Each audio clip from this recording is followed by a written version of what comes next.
The movie starts with Bradley towing a car to the garage where he works.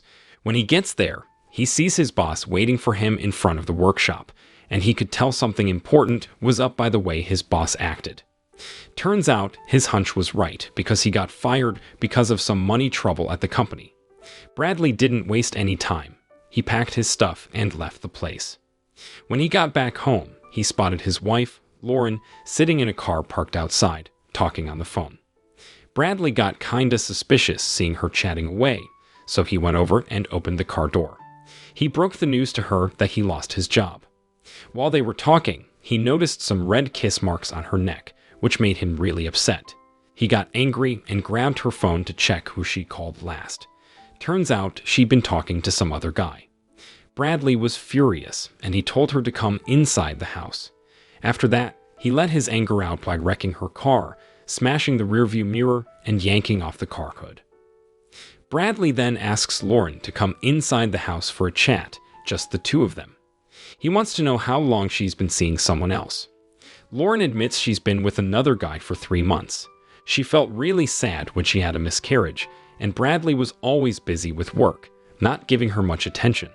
They talked about their feelings, and Bradley suggested they start fresh, and Lauren agreed. Now, after Bradley got fired from the repair shop, he's thinking about working with a guy named Gil, who does some not-so-legal stuff with drugs. Lauren doesn't like this idea at all, but Bradley insists it's tough to find a job quickly in this tough economy. So, 8 months later, Bradley started working as a guy who delivers drugs. He dropped off a package to a drug dealer in an apartment and then went home. Things started looking better for his family's money situation. They were living the good life now and moved into a fancier, bigger house. Plus, Lauren was pregnant again. One evening, while Bradley and Lauren were getting romantic at home, Bradley got a call from his buddy Gil, who wanted him to come over right away. So, Bradley rushed over to Gil's place. When he got there, he met a new friend of Gil's named Eliezer. This Eliezer guy was all cool-looking with black hair and had a big drug operation going on in Mexico. Eliezer showed up with 2 tough guys, Roman and Pedro, who looked like bodyguards. Eliezer said these guys would go along with Bradley on his drug runs, but Bradley didn't like the idea because Roman seemed messed up on drugs and he was worried it could cause problems. Eliezer vouched for his guys and said he trained Roman. Gil convinced Bradley to take this important job and promised him 3 months off when the baby was born. In the end, Bradley agreed, but only if he was in charge of the mission, and Eliezer's guys followed his lead. They all agreed, and Bradley and Eliezer's guys went off to do their drug-dealing job. One night, they reached a pier. Bradley and Eliezer's guys were about to start a job of getting a package of drugs from the bottom of the sea. The 3 of them got on a small yacht and headed out to the sea. When they got to the middle of the sea, the yacht stopped. Pedro was ready to dive down and grab the drugs from the ocean floor. It didn't take long for Pedro to find a big box that looked like a pirate's treasure chest, all chained up. He used a crowbar to unlock the chains and quickly grabbed all the drug packets, then swam back up to the surface.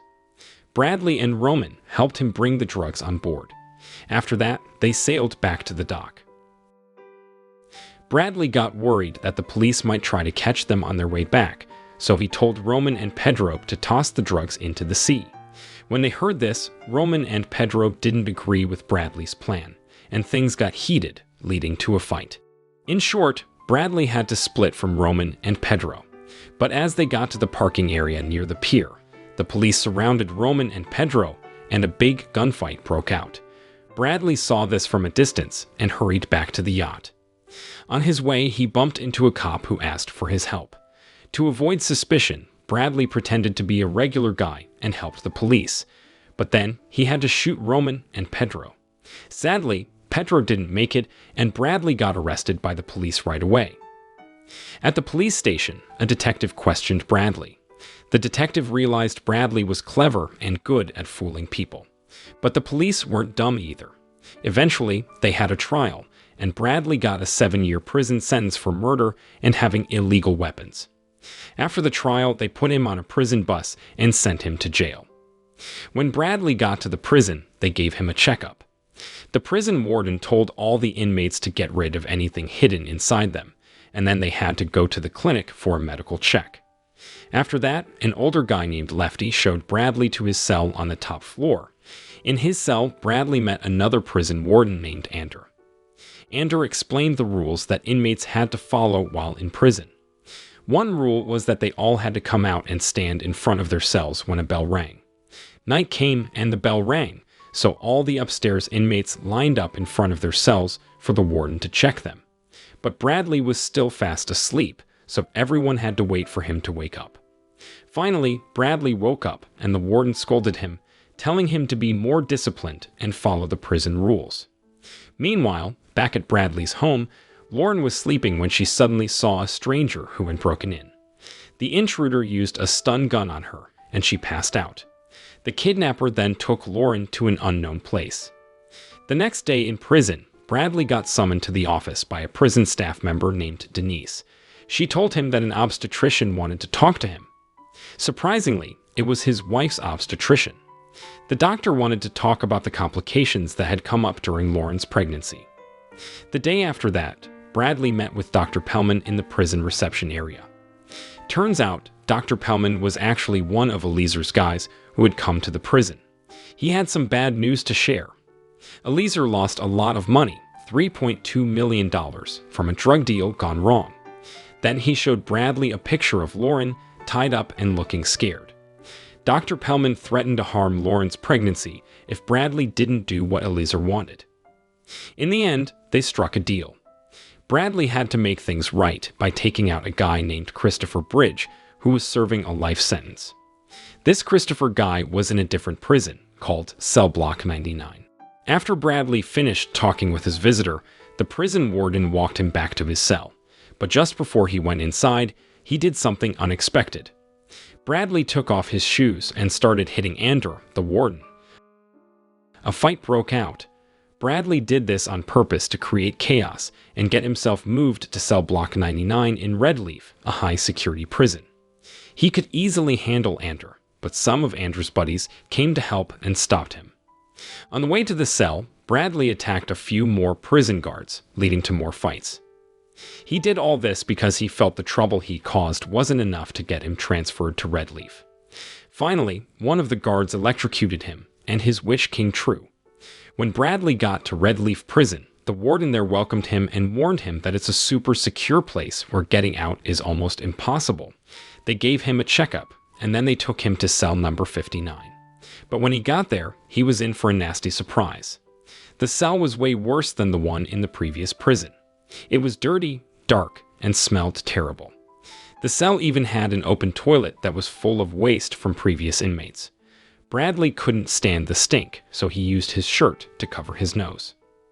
After spending a long time in his cell, Bradley got taken outside by some officers to get some fresh air for an hour. When he got to the prison yard, a young guy named Derek came up to him. Bradley asked Derek if he knew a prisoner called Christopher Bridge, but Derek said he didn't know anyone by that name. A little while later, Bradley went up to a bunch of inmates who were working out. Even though Derek had told him not to do it, he still went ahead and disturbed them. It ended up causing fights, and one by one, the prisoners started fighting each other. Before long, the prison guards fired warning shots. Bradley didn't stop there. He even attacked the officers. Eventually, they managed to immobilize him and took him to Cell Block 99 with his eyes closed. So, when Bradley got to Cell Block 99, they took off his blindfold, and he realized it was an isolated and underground part of the prison. Before going into his cell, they made him wear an electric shock jacket.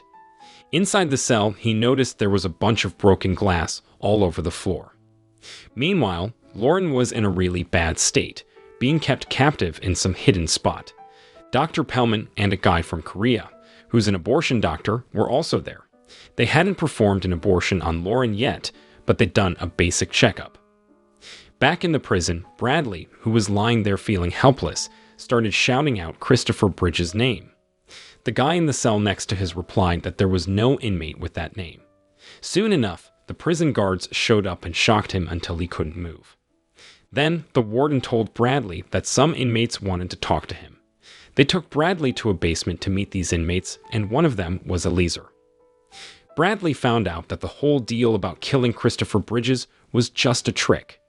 They wanted him to end up in cell block 99 so Eliezer could torment him. Eliezer was furious because he'd lost $3.2 million, and Bradley's actions had landed him in prison. To make things even worse, Pedro, who was with Bradley before, had died during a shootout at the dock, leaving Eliezer's sister a widow. Bradley endured a lot of torture, and it left him really weak. They even showed him a photo of his wife, Lauren, who seemed just as helpless as he was. After all the torment, they dragged Bradley back to his cell. So, Bradley went back to the cell where Eliezer was and took on his men. One by one, Eliezer's guys got knocked down until only Eliezer was left. Bradley grabbed him by the neck and told him to message Dr. Pellman and cancel the abortion for his wife. He also wanted them to take Lauren to Gil's place. Bradley's demands were met after he broke Eliezer's leg. When they got to Gil's house, Lauren rushed over to him. Then Jill used a long gun to shoot Dr. Pellman and the abortion doctor from a distance, killing them. While still in prison, Bradley got news that his wife had survived via a cell phone. He sent a final message and asked Lauren to put the phone to her belly so their baby could hear the message. He hoped their child would grow up healthy and smart. Bradley looked really sad because he knew he'd never get to see his child. After he hung up, he went back to Eliezer's cell and attacked him until Eliezer's head came off. The prison warden showed up and shot Bradley in the head, ending his life. And that's how the movie ends. So the moral of the story is don't let a bad day at work lead you to become a drug-dealing, prison-fighting, head-chopping, cell-phone-saving superhero. Stay cool and find a better way to deal with life's curveballs.